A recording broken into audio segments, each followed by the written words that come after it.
golf fans and golfers are in a holding pattern with the start of the Masters being delayed by bad weather this morning.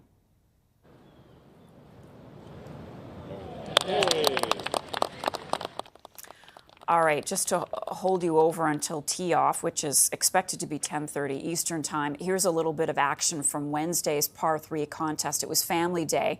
American Ricky Fowler's won that contest, carding a 5 under 22 on Augusta National's par 3 course. As mentioned, the hunt for the coveted green jacket is set to begin in just a little over an hour from now. A side note, no player has ever won both the par 3 contest and the Masters in the same year. All right, a little bit of trivia for you. CTV's Scott Hurst is standing by with more for us. So, Scott, the weather delaying things this morning. Now, the really bad weather, the strong winds and heavy rain didn't materialize, but still bad enough to postpone the start until 10:30. I was looking at the forecast in Augusta, Georgia, and there is still a wind advisory in effect, rain and possible thunderstorms. But I was looking at the radar just a few minutes ago, and it looks like it will clear out through the rest of the day. So 10:30 is now the first tee-off times when they're set to get going. And fans aren't even allowed in yet. Gates open at 9:30, so fans are likely standing at the gates right now, ready to get in, and the weather does look like it gets better through the rest of the weekend. So if they can get through today, get through the start, get everyone out on the course, hopefully the weather will improve for them as the weekend goes on, Marcia. Okay, so we've got PGA golfers, we've got live golfers heading into the tournament. How does that work? Yeah, one of the few times all year we'll be able to see both tour players together, players from the live tour who aren't allowed typically to play in PGA events, but the Masters and the major tournaments are different. 13 players from the live tour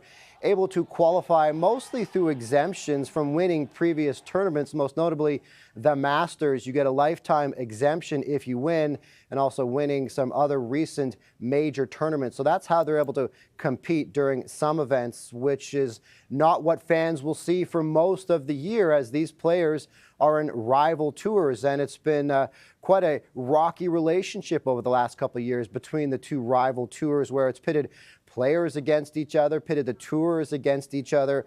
Ultimately, it's left the men's professional golf world fractured, where the best pros, Marcia, are competing on rival tours. Okay. Tiger Woods is there, but in addition to talking about Tiger, which we always do, we need to talk about the Canadian content at this iconic tournament, Scott. Yeah, Tiger Woods is back. Of course, he hasn't been his top form for many years now, with many injuries that he's had to go through. But I guess you can never count him out at the Masters. He's won several times there, has several green jackets in his wardrobe. But focusing on the Canadians, 4 Canadians in total: Corey Connors, Adam Hadwin, Nick Taylor, and Mike Weir, who has one of those lifetime exemptions, winning in 2003.